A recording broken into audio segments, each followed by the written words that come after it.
بسم اللہ الرحمن الرحیم۔ السلام علیکم ناظرین، اردو سٹوری اسٹوڈیو میں خوش آمدید۔ میں نے اپنی بیٹی کی شادی اس کی پسند کے لڑکے سے کرا دی۔ شادی کے بعد میری بیٹی مجھ سے ملنے آتی تو اس کی آنکھوں میں آنسو ہوتے۔ اس کے آنسو دیکھ کر میرا دل کانپ جاتا۔ جب میں بیٹی سے رونے کی وجہ پوچھتی تو وہ کہتی کہ یہ خوشی کے آنسو ہیں۔ ایک روز رات کے 3 بجے میرے داماد نے مجھے فون کر کے بتایا کہ آپ کی بیٹی مر گئی ہے، جلدی سے آ کر اس کی لاش لے جائیں۔ میں بھاگتی ہوئی بیٹی کے گھر گئی، مگر بیٹی کی میت پر نظر پڑتے ہی میرے سر پر آسمان گر پڑا، کیونکہ میرا نام سلیمہ ہے اور میں اپنی بیٹی پروین کے ساتھ رہتی تھی۔ مجھے آج بھی وہ دن یاد ہے جب آدھی رات کے وقت میرے گھر کا دروازہ بڑی زور سے کسی نے بجایا تھا۔ میری بیٹی میرے برابر میں ہی سو رہی تھی۔ اس وقت کون ہو سکتا ہے؟ میرے دل میں خوف سا اٹھا کہ ہم ماں بیٹی اکیلے ہی گھر پر رہتے ہیں، لیکن پھر یہ سوچ کر تسلی ہو گئی کہ پورے محلے والے بہت اچھے ہیں، ہو سکتا ہے کسی کے گھر کوئی مجبوری آ پڑی ہو۔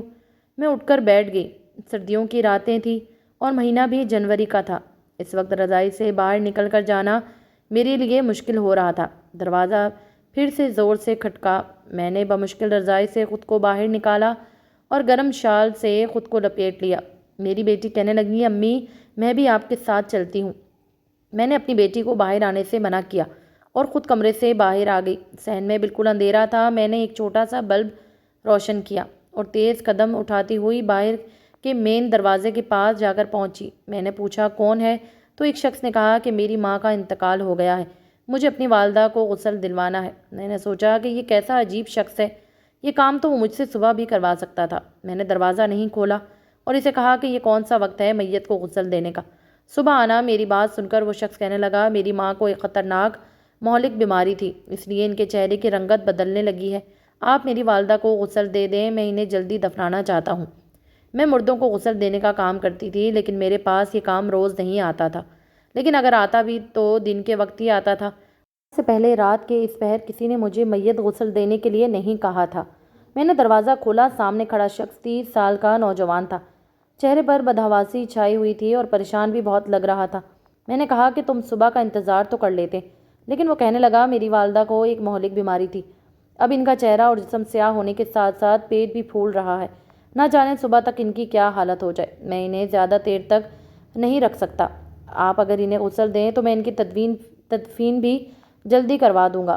میں نے کہا کہ اس وقت تو میں تمہارے ساتھ نہیں جا سکتی، میں نے آج تک اپنی بیٹی کو رات کے وقت اکیلا کبھی نہیں چھوڑا تھا، پھر اس سردی کے مارے میرے دانت بج رہے تھے اور غسل دینے کے لیے پانی کا استعمال کرنا موت کے مترادف لگ رہا تھا۔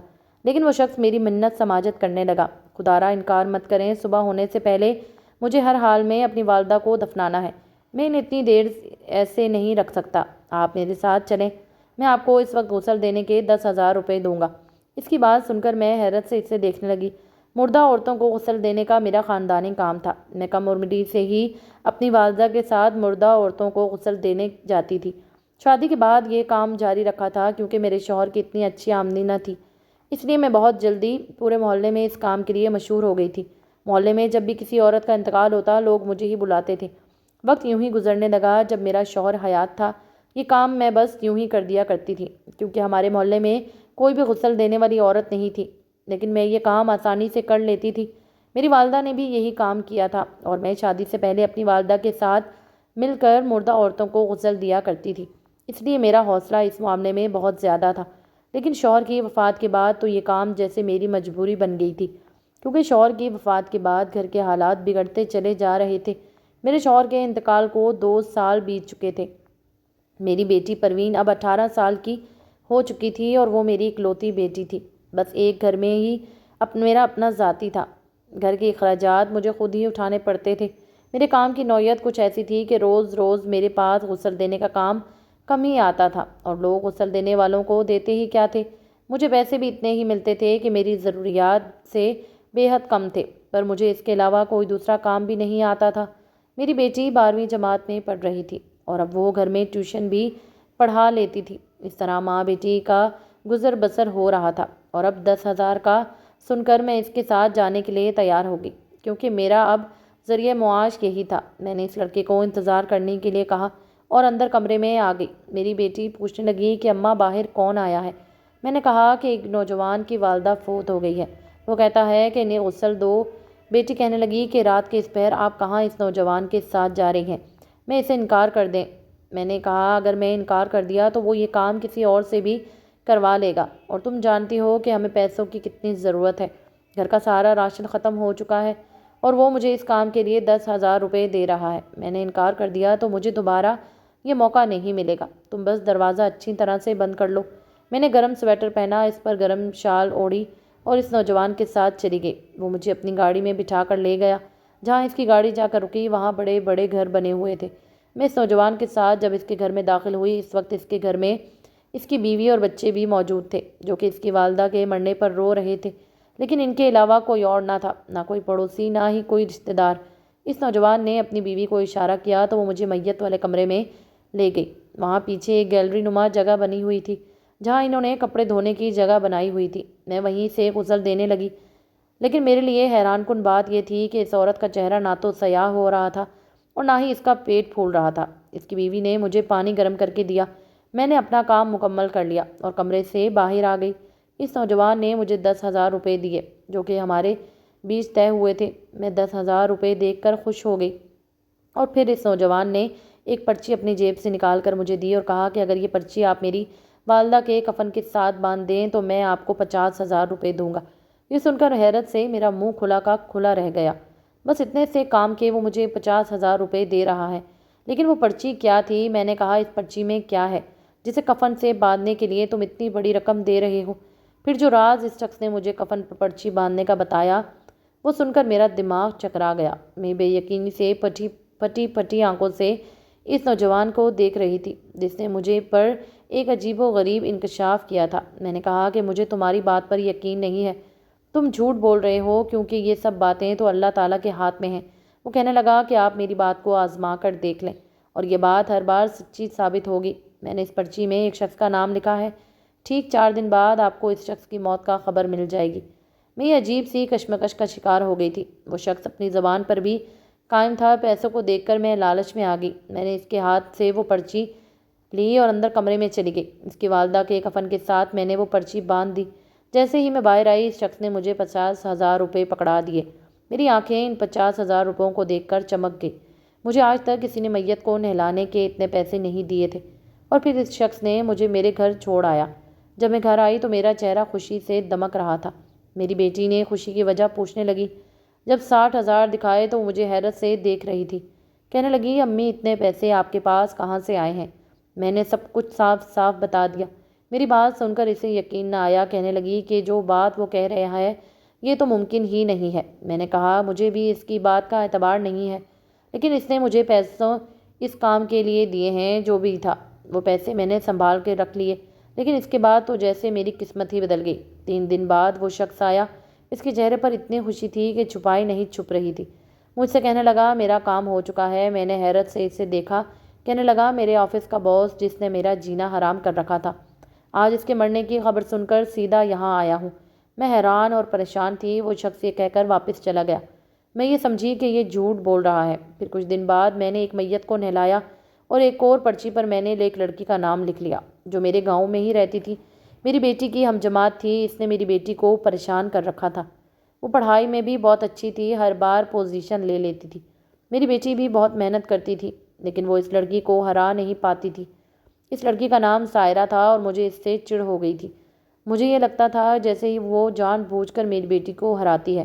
مجھے میری بیٹی نے بتایا کہ وہ تمام ٹیچر سے میری برائیاں بھی کرتی ہے۔ میں نے ایک بار سائرہ کو بھی کہا تھا کہ میں مردے کے کفن میں جس کے نام کی پرچی رکھوں وہ مر جاتا ہے، اور جو میری بیٹی کو پیچھے کرنے کی کوشش کرے گا میں اسے بھی نہیں بخشوں گی۔ مجھے اس لڑکی سے کوئی ذاتی دشمنی نہیں تھی، بس مجھے اس لڑکی پر وقتی غصہ تھا اور یہ بھی دیکھنا تھا کہ کیا سچ میں ایسا ہوتا ہے کہ میت کے کفن پر جس شخص کا نام لکھ کر باندھا جائے وہ 4 دن میں مر جاتا ہے۔ مجھے اب ان 4 دنوں کے گزر جانے کا انتظار تھا، لیکن میری حیرت کی انتہا نہ رہی جب ایک بار محلے کا ایک بچہ ہمارے گھر آیا۔ کہنے لگا کہ سائرہ مر گئی ہے۔ میں اس لڑکے کو بے یقینی سے دیکھ کر رہی تھی۔ وہ مجھے غسل کے لیے بلانے آیا تھا۔ میری بیٹی یہ خبر سن کر رونے لگی۔ میں حیران تھی کیسے ممکن ہو گیا۔ کچھ پل تو مجھے یقین نہیں آ رہا تھا۔ میں اپنی بیٹی کے ساتھ اس کی دوست کے گھر چلی گئی اور اس کی والدہ کا رو رو کر برا حال ہو گیا تھا۔ مجھے نہ جانے کیوں اپنا آپ مجرم لگ رہی تھی۔ مجھے کیا ضرورت تھی اس لڑکی کا نام لکھنے کی، لیکن اب کیا ہو سکتا تھا؟ تیر کمان سے نکل چکا تھا۔ لڑکی کو غسل دیتے ہوئے پہلی بار میرے ہاتھ بری طرح کپکپا رہے تھے، میرا دل بری طرح سے کانپ رہا تھا۔ میں سخت سردی میں بھی پسینے سے شرابور ہو چکی تھی، مجھ پر بدحواسی سی چھائی ہوئی تھی۔ میرا جی چاہا کہ میں سب کچھ چھوڑ چھاڑ کر وہاں سے بھاگ نکلوں، لیکن یہ شاید میرے اختیار میں نہیں تھا۔ وہ لڑکی میری بیٹی کی ہم جماعت تھی، اس لیے مجھے تدفین تک وہیں رکنا پڑا۔ سائرہ کی ماں کا رونا تڑپنا میرے دل کو بے چین کیا ہوا تھا۔ وہاں بیٹھی عورتیں اس کی ماں کی حالت پر افسوس کر رہی تھیں۔ جوان بچی کی اچانک موت نے ماں کو پاگل سا کر دیا تھا۔ رات کو وہ اچھی بھلی سوئی تھی، لیکن صبح وہ مر چکی تھی۔ کسی کے تصور میں بھی یہ بات نہیں تھی کہ سب کچھ ہو جائے گا۔ خدا خدا کر کے یہ وقت گزرا تھا اور میں اپنے گھر پہنچی تھی۔ 2 دن تک میں ٹھیک سے کھانا بھی نہ کھا سکی۔ پھر کچھ ہی ماہ بعد مجھے خبر ملی کہ اس لڑکی کی والدہ اس لڑکی کے غم کو سہ نہیں پائی، اس کا انتقال ہو گیا ہے۔ مجھے یہ سن کر بھی بہت دکھ سا ہوا تھا، لیکن پھر اس وقت گزر کے ساتھ ساتھ میں اس واقعے کو بھی بھول گئی۔ نہ جانے پورے گاؤں میں کس نے یہ بات پھیلا دی تھی کہ میں مردے کے کفن کے ساتھ جس بندے کا نام کی پرچی باندھوں تو وہ مر جاتا ہے۔ اس لیے لوگ مجھ سے اب رازداری سے یہ کام کروانے لگے تھے اور مجھے اس کے بدلے ہزاروں روپے ملتے تھے۔ کبھی کوئی ساس اپنی بہو سے تنگ آ کر مجھ سے یہ کام کرواتی تو کبھی کوئی بہو ساس کے لیے، کبھی سگے بھائی کے لیے، مطلب ہر طرح کے لوگ میرے پاس آنے لگے تھے۔ میرے گھر کے حالات ٹھیک ہونے لگے تھے۔ میرے گھر کے اب حالات کافی بہتر ہو چکے تھے۔ مجھے جو پیسے اس کام سے ملتے تھے میں اسے اپنی بیٹی کا جہیز بنانے لگی تھی۔ کچھ ہی ماہ بعد میری بیٹی کا بہت اچھی جگہ سے رشتہ آ گیا۔ وہ لڑکا اچھی نوکری کرتا تھا، شہر سے آیا تھا۔ ہمارے گاؤں میں اس نے اپنا مکان بنا لیا تھا۔ چند ماہ میں ہی اس کی شرافت کو دیکھ کر ہر شخص اسے اپنی بیٹی کا رشتہ دینے کے لیے تیار تھا، لیکن اس نے میری بیٹی کا رشتہ مانگا تھا۔ کہنے لگا، میں آپ لوگوں کا سہارا بننا چاہتا ہوں۔ مجھے اس نوجوان کی بات بہت اچھی لگی، اور سب سے بڑھ کر یہ میری بیٹی پروین کو وہ لڑکا بہت پسند آیا تھا۔ پروین اس لڑکے سے شادی کے لیے خود بھی خواہش مند تھی۔ میں نے اپنی بیٹی کی شادی بہت دھوم دھام سے کر دی۔ اس کی رخصتی کے بعد میرا دل بے حد اداس ہو گیا تھا، کیونکہ بچپن سے آج تک وہ مجھ سے ایک رات کے لیے بھی الگ نہیں ہوئی تھی۔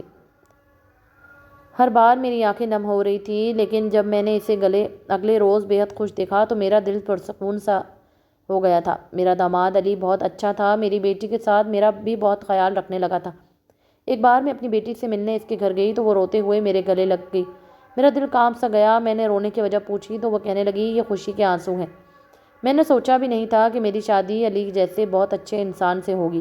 نہ جانے وہ مجھے کیوں ایسا لگ رہا تھا کہ وہ خوش نہیں ہے، یا شاید میاں بیوی میں کوئی جھگڑا ہو گیا ہو۔ میں نے اپنی بیٹی کو ہی سمجھایا تھا کہ وہ ذرا سی بات کو دل پر نہ لیا کرے۔ میں واپس اپنے گھر آ گئی، لیکن میرا دل بڑا بے چین سا تھا۔ مجھے اپنی بیٹی کا روتا ہوا چہرہ آنکھوں کے سامنے آنے لگا۔ نہ جانے کیوں مجھے رات بھر سکون سے نیند نہیں آئی، لیکن اگلے ہی روز میرا داماد میری بیٹی کو میرے گھر لے آیا، ساتھ میں بہت سارے پھل فروٹ بھی لے آیا۔ میری بیٹی بھی خوش لگ رہی تھی۔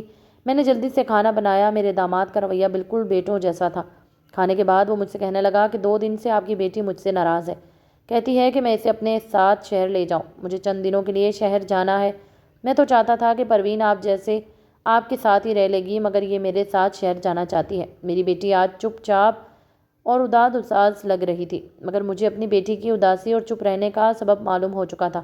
میں نے کہا کہ بے شک تم اسے اپنے ساتھ لے جاؤ، اچھا ہے کہ شہر گھوم لے گی۔ میری بیٹی میری بات پر خوش ہو گئی۔ چند دن بعد ہی وہ مجھ سے ملنے آئی تھی، میرے گلے لگی تھی، کہنے لگی، آج میں شہر جا رہی ہوں، پھر نہ جانے کب ملاقات ہو، کیونکہ علی کے کام کا کچھ پتہ نہیں چلتا کہ کب ختم ہوں گے۔ میں نے اسے ڈھیروں دعائیں دے کر بھیجا تھا، نہ جانے کیوں وہ مجھے جاتے جاتے بار بار پلٹ کر دیکھ رہی تھی۔ اس کے جانے کے بعد تو میں اور بھی اداس ہو گئی تھی، کیونکہ پہلے تو وہ محلے میں ہی رہتی تھی۔ جب بھی میں اداس ہوتی اپنی بیٹی سے ملنے چلی جاتی تھی۔ اب تو وہ دوسرے شہر میں تھی۔ اس کی واپسی کے دن گننے لگی، لیکن 1 ماہ کے بجائے 2 ماہ گزر گئے۔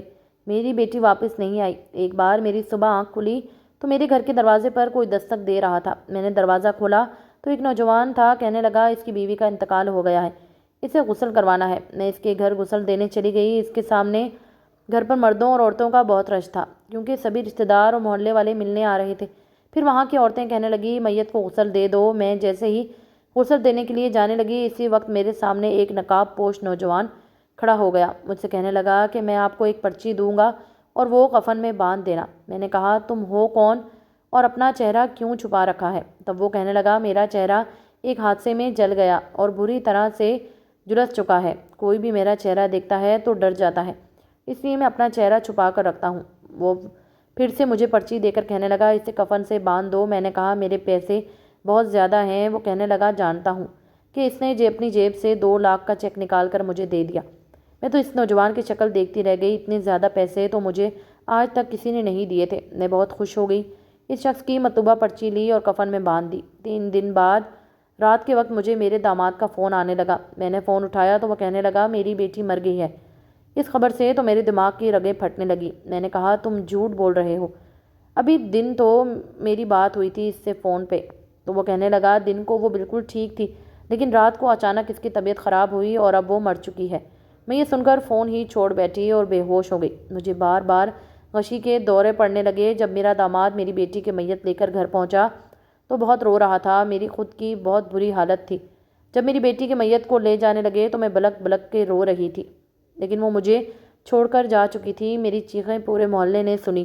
میرا تڑپنا، میرا بلکنا کچھ بھی کام نہیں آیا۔ میری بیٹی کی تدفین بھی ہو گئی۔ میرا داماد گھر واپس آ گیا۔ سب لوگ واپس جا چکے تھے، بس میں اور میرا داماد ہی رہ گئے تھے۔ وہ مجھ سے میری بیٹی کے بارے میں بات کر رہا تھا، غور سے اس کا چہرہ دیکھ رہی تھی۔ مجھے لگا کہ ابھی چند دن پہلے جس نقاب پوش کو دیکھا تھا، اس کی آنکھیں میرے داماد جیسی تھیں۔ مجھے تو آواز بھی ویسی ہی لگ رہی تھی۔ مجھے اس پر شک ہو گیا اور میں نے اسے بول دیا کہ چند دن پہلے تم میرے پاس نقاب میں آئے تھے تو میں نے وہ پرچی مجھے کفن میں باندھنے کے لیے دی تھی۔ وہ مسکرانے لگا اور کہنے لگا اور بولا، اچھا ہوا آپ نے مجھے پہچان لیا۔ ہاں، میں وہی ہوں۔ کہنے لگا، میں نے یہی سب کچھ کیا ہے اور اس پرچی پر آپ کی بیٹی پروین کا نام تھا۔ میں نے اس کا گریبان پکڑ لیا اور رونے لگی۔ کہنے لگی کہ میری بیٹی نے تمہارا کیا بگاڑا تھا؟ وہ کہنے لگا، وہی جو میری بہن سائرہ نے آپ کا بگاڑا تھا۔ کہنے لگا، سائرہ میری بہن تھی جسے آپ نے اپنے تجربے کی بھینٹ چڑھا دیا تھا۔ میں حیران و پریشان سی اسے دیکھ رہی تھی۔ وہ کہنے لگا، آپ ہی یہ کام کرتی ہیں۔ میری بہن مجھے بتاتی تھی کہ اس کی دوست کی ماں جس میت کے کفن میں جس کی نام کی پرچی ڈالتی ہے وہ مر جاتا ہے، اور آپ میری بہن سے جلتی تھی۔ کسی نے مجھے بتایا کہ وہ آپ کی بیٹی سے زیادہ اچھا پڑھتی تھی، اس لیے آپ اسے طنز بھی کرتی تھیں، لیکن جن دنوں میری بہن اور ماں کا انتقال ہوا میں بیرون ملک میں تھا، اس لیے پہنچ نہیں پایا تھا۔ یہاں آیا تو محلے والوں سے پتہ چلا آپ نے ہی 4 دن پہلے ایک میت کے کفن کے ساتھ میری بہن کے نام کی پرچی ڈالی تھی۔ وہ پرچی میرے ایک جاننے والے نے سب سے چھپ کر کھول دی تھی۔ اسے آپ پر شک تھا اور اس کی بات سچ ثابت ہوئی، اس لیے میں نے یہ سب ڈرامہ رچایا تھا۔ آپ نے میری بیٹی کو کیوں مار ڈالا تھا؟ اس نے آپ کا کیا بگاڑا تھا؟ میری ماں بھی میری بہن کا صدمہ برداشت نہیں کر سکی۔ میرا ہنستا بستا گھر اب آپ نے برباد کر دیا۔ آج اپنی بیٹی کو کھو کر کیسا لگ رہا ہے؟ یہ کہہ کر وہ چلا گیا۔ اسے جواب دینے کے لیے میرے پاس کوئی الفاظ نہیں تھے۔ میرا غلط عمل آج میری بیٹی کی جان لے گئی تھی۔ مجھے وہ شخص یاد آنے لگا جس نے پہلی بار مجھے پیسوں کی لالچ دے کر کہا تھا، یہ پرچی میں کفن سے باندھ دوں اور اس کے بعد میں یہ غلط عملیات پڑھ کر اس پرچی پر پھونک دوں جس کی وجہ سے وہ شخص مر جائے گا۔ میں پیسے کی لالچ میں یہ کرنے لگی اور آج اپنی ہی بیٹی کھو کر بیٹھی تھی۔ لوگ ٹھیک ہی کہتے ہیں کہ برائی کا انجام برا ہی ہوتا ہے۔ اس کے بعد میں نے غسل کا کام چھوڑ دیا تھا۔ گاؤں میں پاگلوں کی طرح پھرتی رہتی ہوں، کچرے پر سوتی ہوں اور وہیں بیٹھ کر کھاتی ہوں۔ آج 3 سال بعد میں نے اپنی یہ کہانی ایک ہمدرد کو سنائی ہے، جو ویڈیو کی شکل میں لکھ کر آپ تک پہنچا رہا ہے تاکہ میری کہانی پڑھ کر آپ سب کو عبرت حاصل ہو۔ اگر کہانی پسند آئی ہو تو ہمارے چینل کو سبسکرائب لازمی کیجیے۔ اللہ حافظ۔